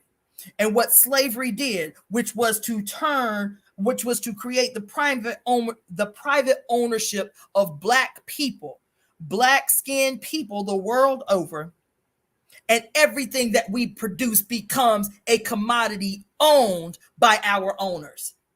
And that relationship hasn't changed. Even as we can move about the capital with a little bit more ease, we maybe be able to buy a house or a car.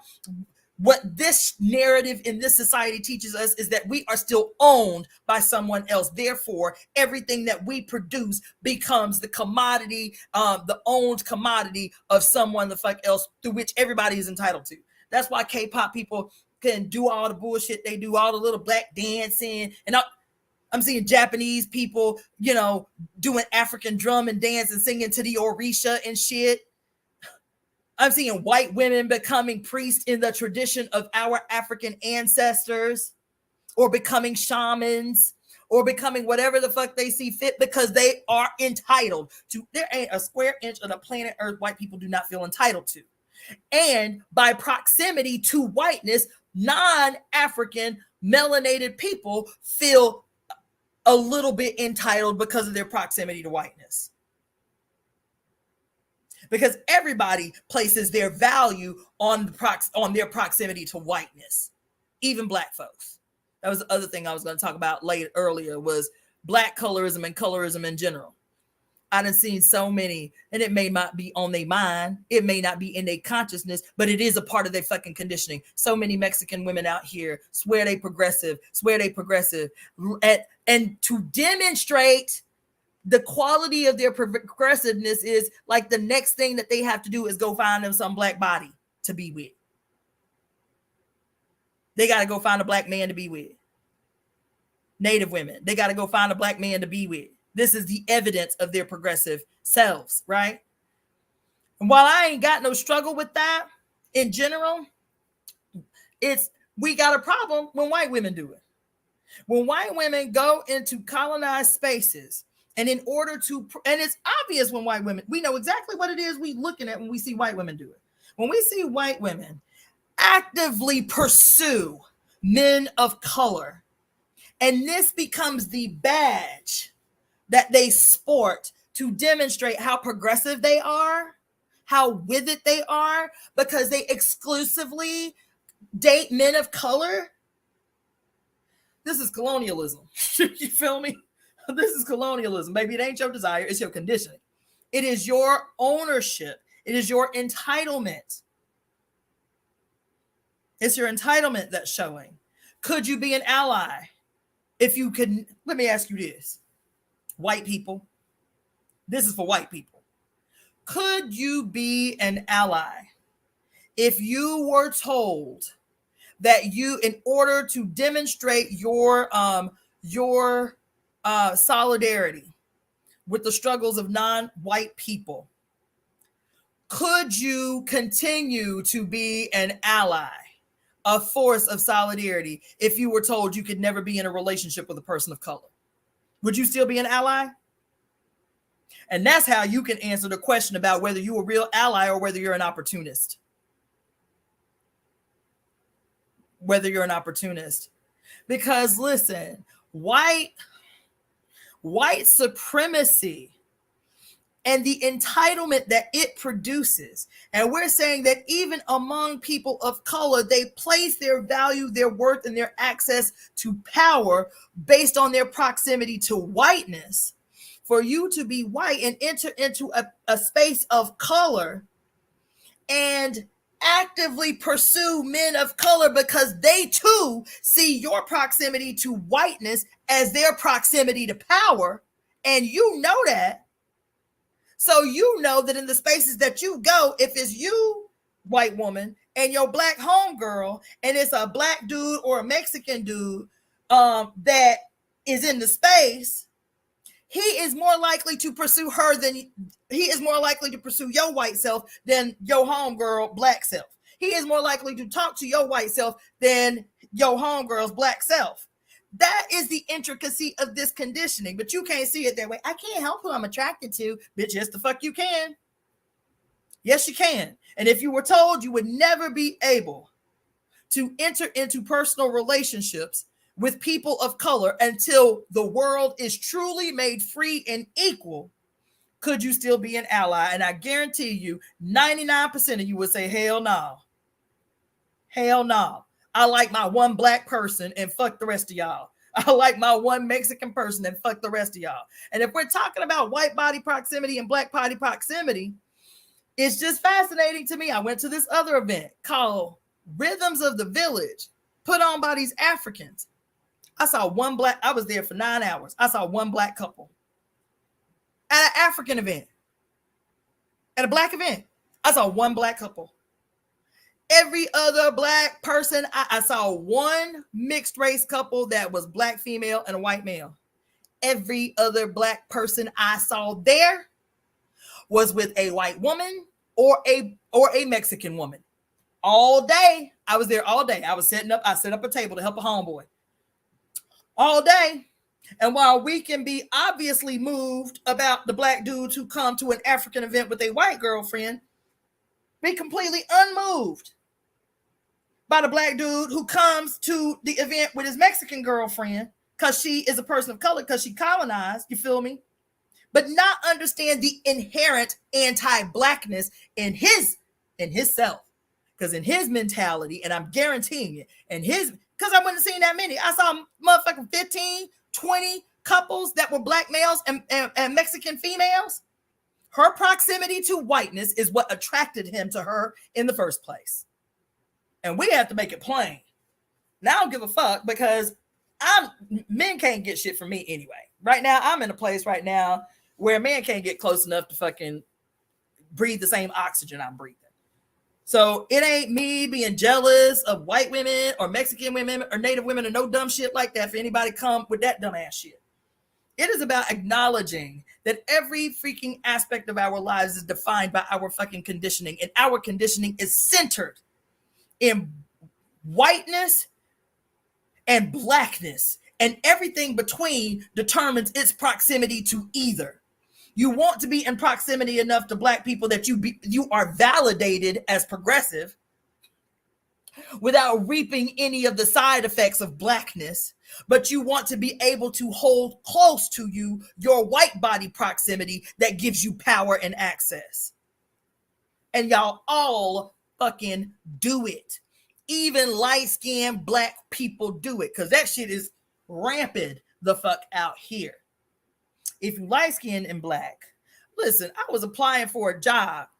I was sending my resume out to all these activist organizations doing all this dynamic black work. Everybody doing dynamic black work. Rallying on behalf of black inmates and families victimized by the prison system and black women's health issues and this and this and this and that and this and this and this. And I can go on the board. I went on the website of the board of every single organization that I was reaching out to. And now one of the motherfuckers look like me. Black organizations, black-led organizations, but ain't now one of them look like me. You understand? Ain't now one of them look like me. All mixed race, all fair skin.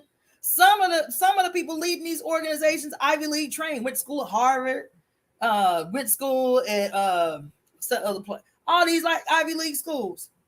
Doing quote grassroots, leading grassroots organizations. Nobody on the board looked like me. I got 5 degrees. Couldn't get a job with any of them. Interviewed with several. Child, please. That shit is rank out here. That shit is rank. Well, where again, when you're looking at mixed race or fair-skinned Africans, fair-skinned black people, you're looking at the same dynamic as you are like the Mexican girl who got the black boyfriend or whatever. But in one person.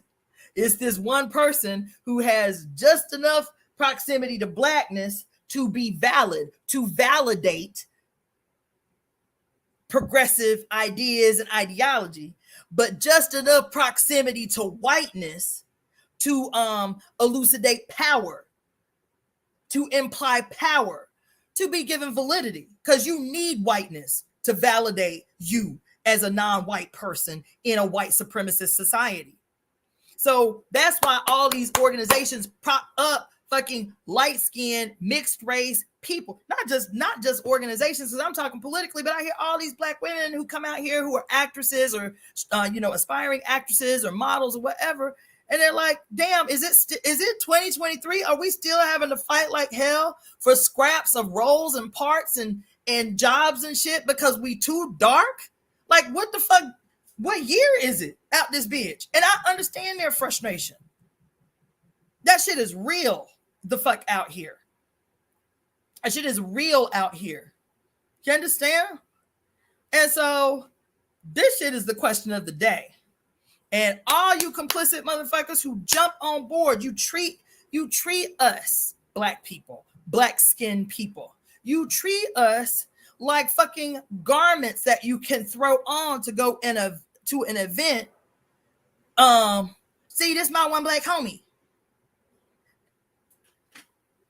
And it's not just white people that do that shit. It's not just white people that do that shit. And the shit is gross. And the shit was glaring this weekend. The shit was glaring and disappointing. Because I swear I meet so many brilliant people. Like, people are smart. So I know you motherfuckers know better. That's why I'm mad. Is I know you fucking know better. You have to know better. Y'all well versed in everything black out this bitch, but it doesn't occur to you.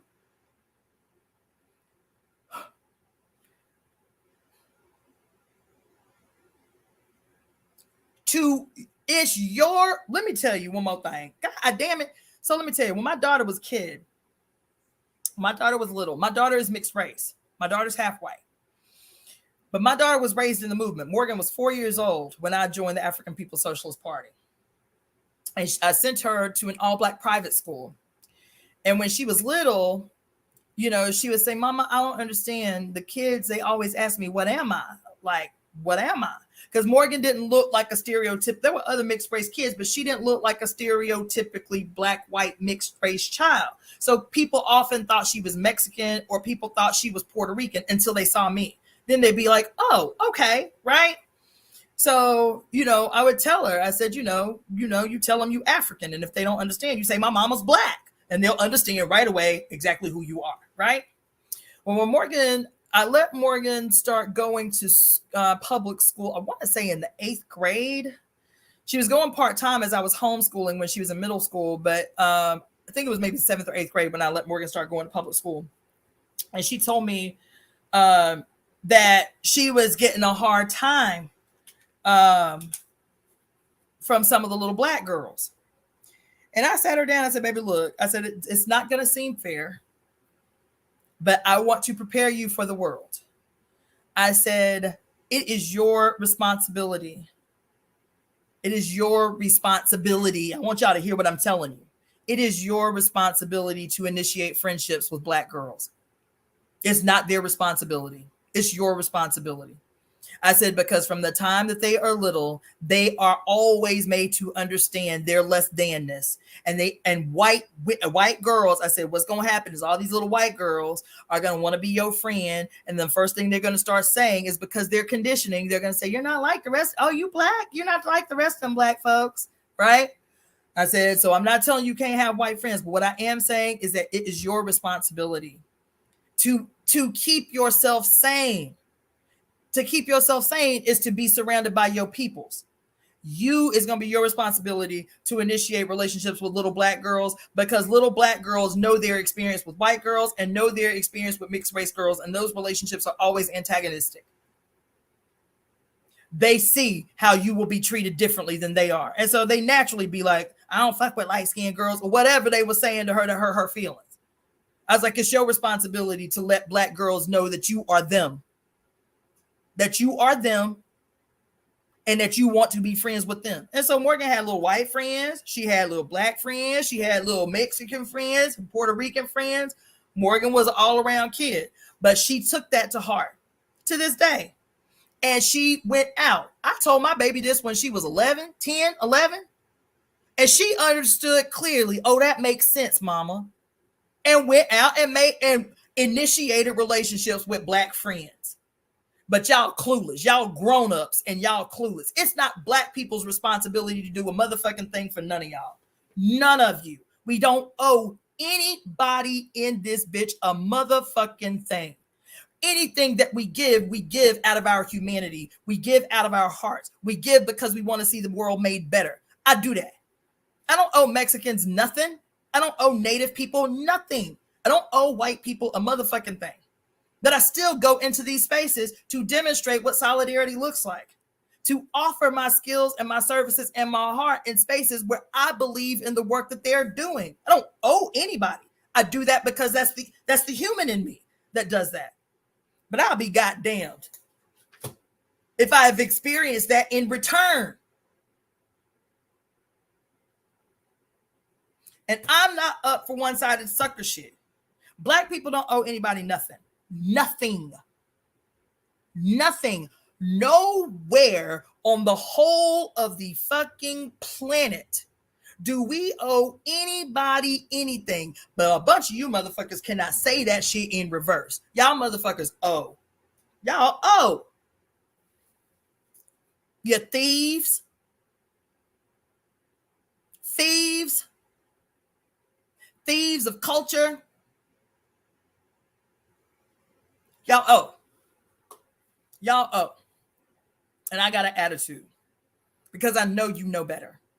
If it can be simple, the effort is, listen, the responsibility is yours. If you say you give a damn about Black people, about the conditions that Black people are forced to live under, about the experience of what Black people are having to go through that is peculiar to them, don't nobody else go through this bullshit but us, then it's your responsibility to initiate. It's your responsibility to show the fuck up on the terms that we set. It is your responsibility to come and say to some Black person, some Black organization, some Black woman, some the fuck where, and say, look, these are the skills that I have. These are the access to resources that I have. This is what I can contribute. How do you need me to show up? And wait for direction. But your arrogance can't do that because your white body proximity teaches you that you can always set the terms. And the idea of some nappy-headed, tattooed-faced Black bitch telling you, no, it is our time to set the fucking terms. If you want to be in proximity to us, if you want to galvanize the power that we bring into every space, the flair that we bring into every space, is what the fuck we say right now, is what we say. It's our terms that have to be met. And if you can't meet those terms, you can be the fuck out of our space. And you can pay us for the access you've already had, the access you already had, the benefit of exploiting, the benefit of benefiting from. That's it. This shit is gross. And I'm tired of my damn feelings being hurt by so-called progressives. I don't want to be out here being mad and angry like I was in my 20s when I first joined the movement and realized that everything I learned in the world was a goddamn lie. And it made the whole world an enemy to me. That's not what I'm looking to create. But I ain't got no struggle with Black people, especially in the South, who say, fuck that shit. We ain't trying to be in no goddamn relationships with nobody but us. Because history has taught us that anytime we get close to anybody under the guise of goddamn solidarity, they win for themselves, but the fuck they need to win off the energy that we produce and then leave us right the fuck where we was when we entered into the goddamn relationship. Not benefiting in any way, shape, form, or fashion. So all these brothers and sisters out here kicking my ass like, damn, Yapo, you with that bullshit. You can do it. That's cool. You understand? No shade. You feel me? Going out here and, fight with the others. But bitch, out here is race first. We ain't got no friends. Fuck everybody else. Everybody else can get it how they get it. But y'all wonder why the majority of Black people in this country don't trust anybody who don't look like them. Because evidence is, honey, it's evidence that we're looking for. Not what you say out your fucking mouth. The evidence is always pointed to every last one of you being fucking parasites off the bodies of Black suffering in America and other places, but particularly here.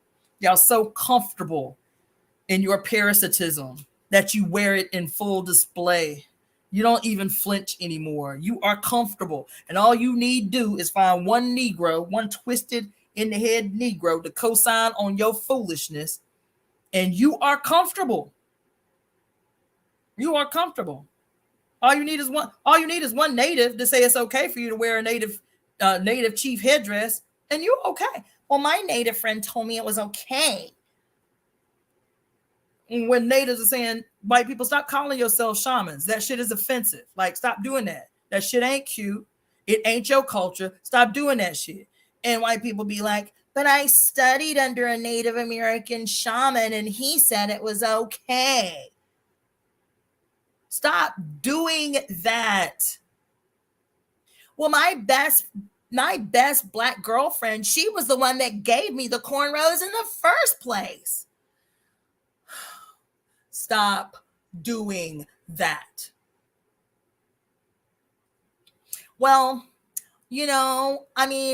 I can't be a racist because my husband is black.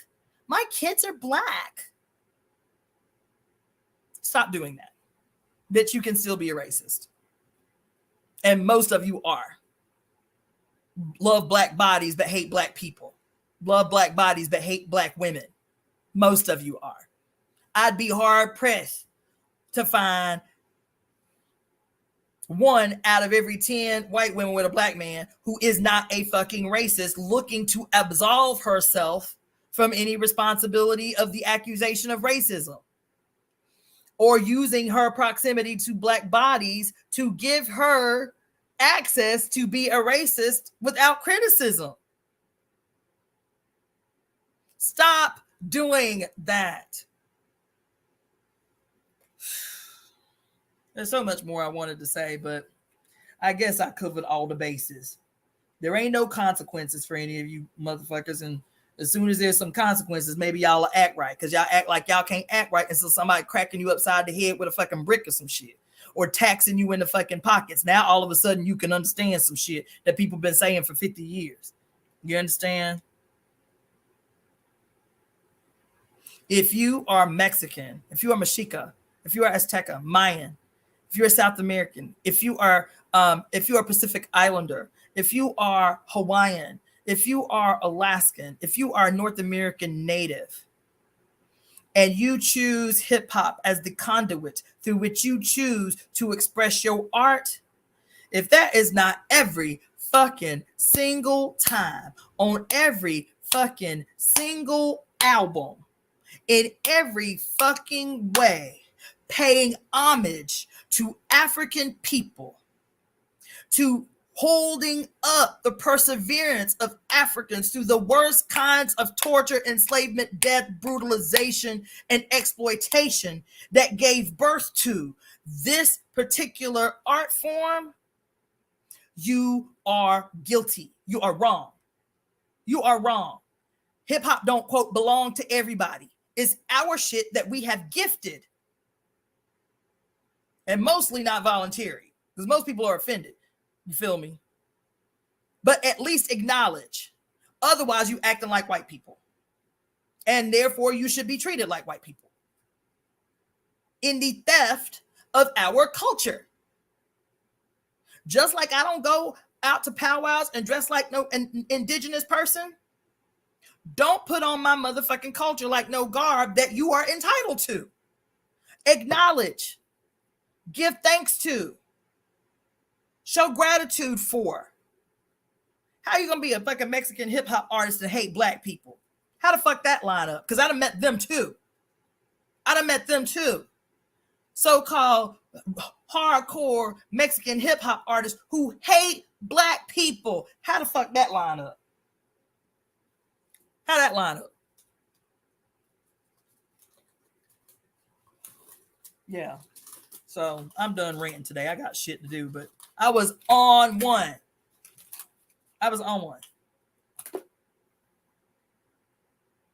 will say this. As the Temple of Evolutionary Emergence, which is the organization that I have founded, the future that I want to see, the future that I am struggling for, thriving for, trying to make real, is a world where these questions will be questions of the past. Because in a world where exploitation no longer exists, it is a thing of the past. In a world that is truly equitable, where Every single one of the inhabitants on the world is guaranteed a bountiful life, a life where they can thrive, where labor does not define who they are, where labor does not determine their ability to eat or not eat. In a world where exploitation no longer exists, right? Where there are no classes of exploitation, then cultural appropriation becomes a non-issue, because now we are engaged in equitable relationships interculturally, not where one group who is the oppressing class or the exploitative class can pick and choose from the exploited classes what the fuck it wants, because all this shit ours anyway, because we own y'all asses. So we can put on a native headdress if we want to, because it's what the fuck we say, because we're the dominating culture. Or I can be a white boy and do rap and hip hop better and make more money than any nigga could, because I sit on the pedestal of the oppression of those who created the craft, when that shit does not exist anymore. And we are in equitable relationships where power is equitably distributed throughout society, and that shit can be real. Then cultural exploitation, cultural appropriation, the erasure of Black people and Black culture will be an issue of the past, because Black people empowered we always set dynamic culture in place. Evolutionary culture is always set in place by Africans. When has it ever been non-evolutionary, non-revolutionary, non-forward thinking, forward leaping? We're always attempting to solve the problems and navigate the issues of whatever the present condition is, to make things better, to make the world better. Your life is every last motherfucking one of you. Your life thrives because of the contributions of Africans, not just artistically, scientifically, technologically, economically, politically, socially. We have set the terms. We have made it possible for every fucking marginalized person on the goddamn country to understand the intricacies of what it means to struggle, because we've had to struggle the most. We've had to fight the hardest. So your life and every pleasure that you experience right now, you can give thanks to some African for. Some African in struggle, some oppressed African, some exploited African. You can give thanks to them for that. Matter of fact, have me tell it, every motherfucker in this country that say they give a damn about Black people need to have a Black ancestral shrine in their house, holding up Black historical contributors to the. My life is so nice because of all these Black people on my wall right here. I don't care if you're white, Black, Native, Mexican, Mexica, Japanese, Chinese. I don't give a fuck. Your life is made well by the contributions of Africans.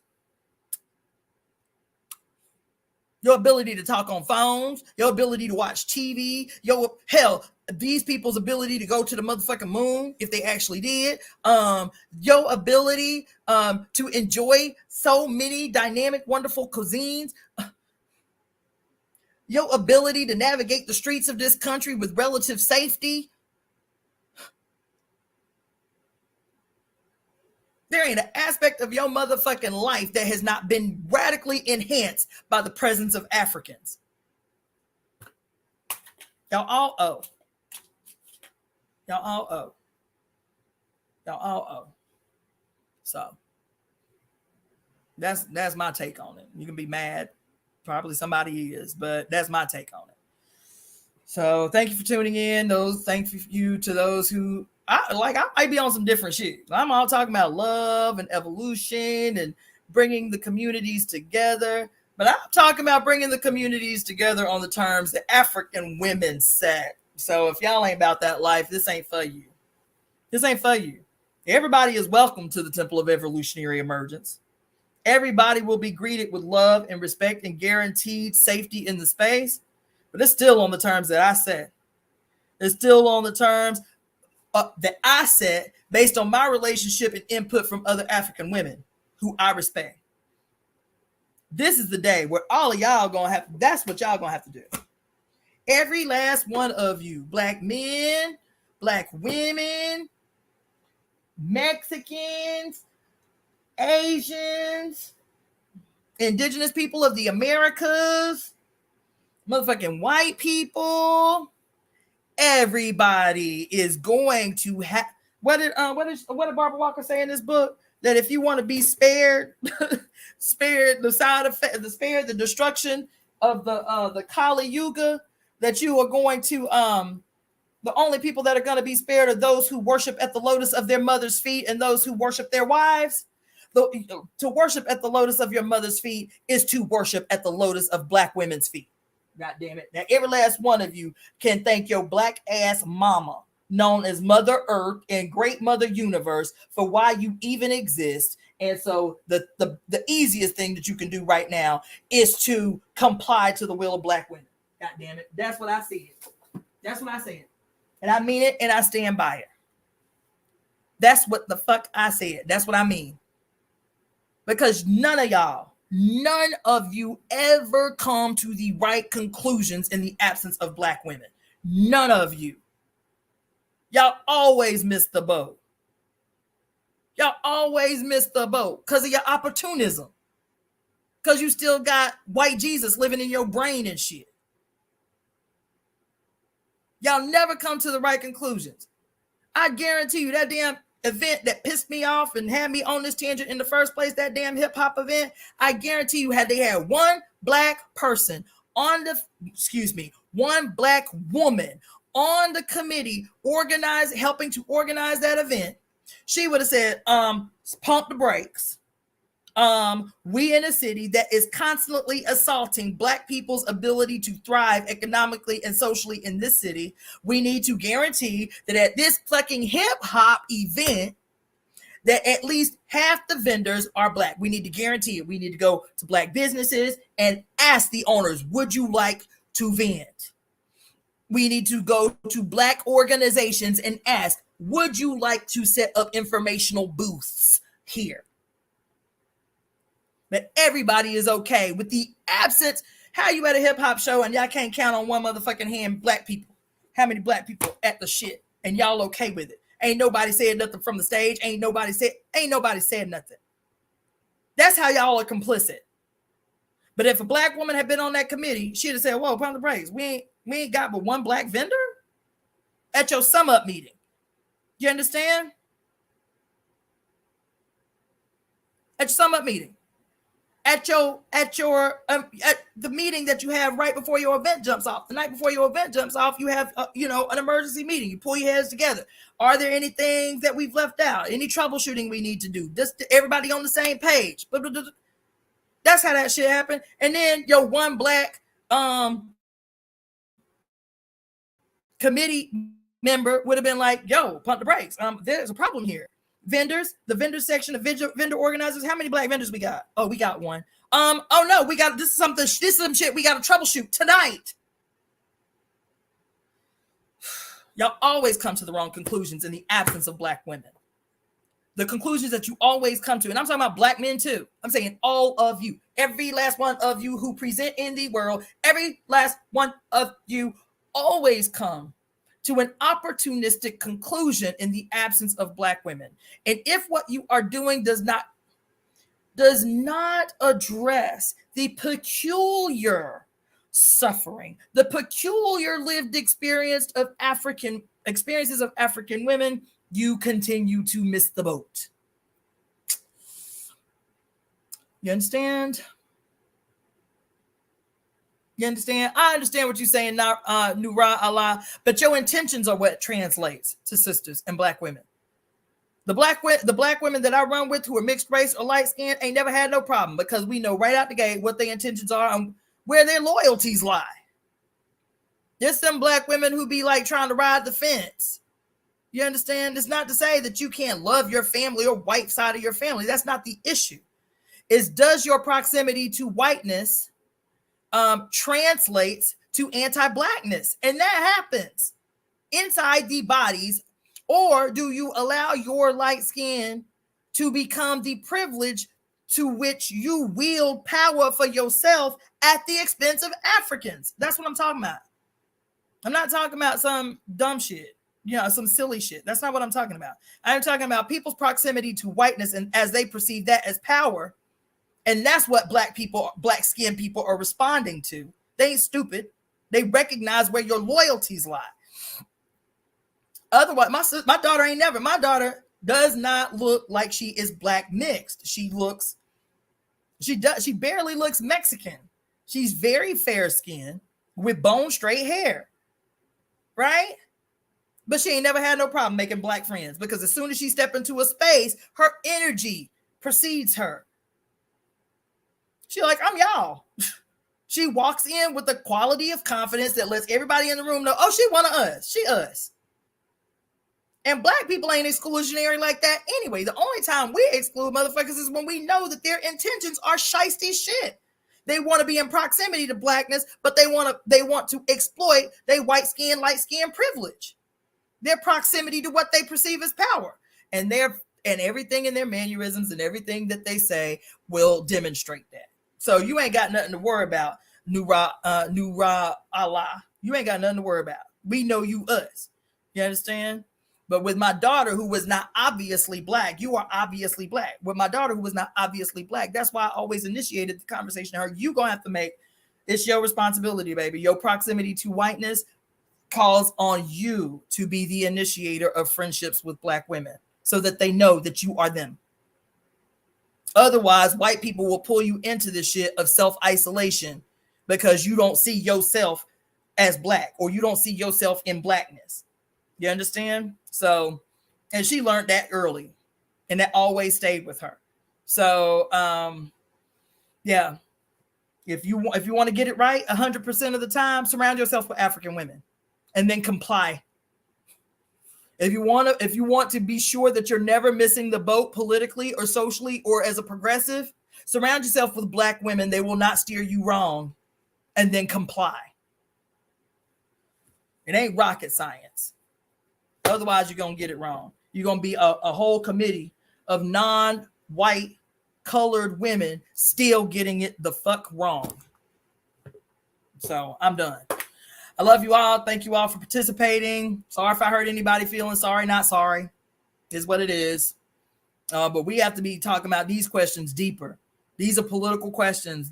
Fucking Black Erasure and cultural approach. These are questions that are steeped in an unresolved issue lingering in the belly of the United States. That is the commodification of black people, the enslavement, and the private ownership of what is perceived as property, which is blackness, is the property of everybody the fuck else. That's why everybody feel entitled. And until we resolve that, until black people are fully entitled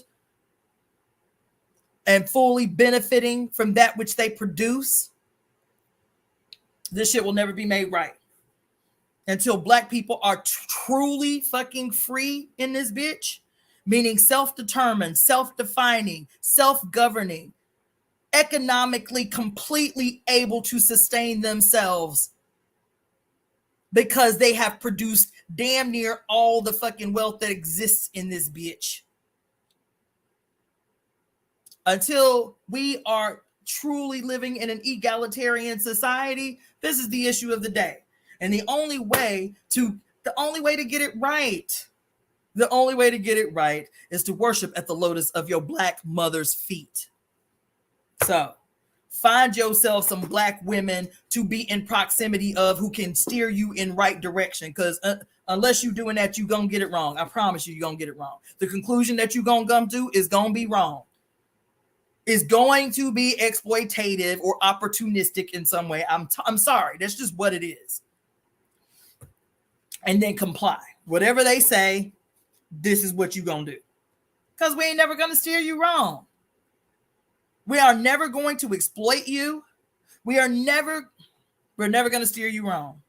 Whatever we tell you to do is going to be for the greater good of the human community. We can only all be made well by complying to the will of black women. This is the period for it. Now, we done complied to everything else. To white Jesus, we done complied to that. And we done paid tithes to that. And we done made offerings to that. That shit ain't working. We done, we done complied with the state. We done complied with the red, black, and blue flag. We done complied with all the things. It ain't shit working. Now let's try this, which is going to be the least painful thing that we've complied to. The most humanely gainful thing that you've ever complied to. Comply to the will of black women. Whatever black women say is what we need. comply with that and try to execute that. Help to facilitate executing that. Outside of that, you're going to get it wrong. You're going to be well-meaning and think you progressive and get it the fuck wrong. So, this is Cassandra Faye Floyd, also known as the Daughter of the Fates, founder of the Temple of Evolutionary Emergence, and I will be back at your ass tomorrow with something that's probably going to make you mad, but that's going to help you to grow and evolve in all the best possible ways. All right. All right.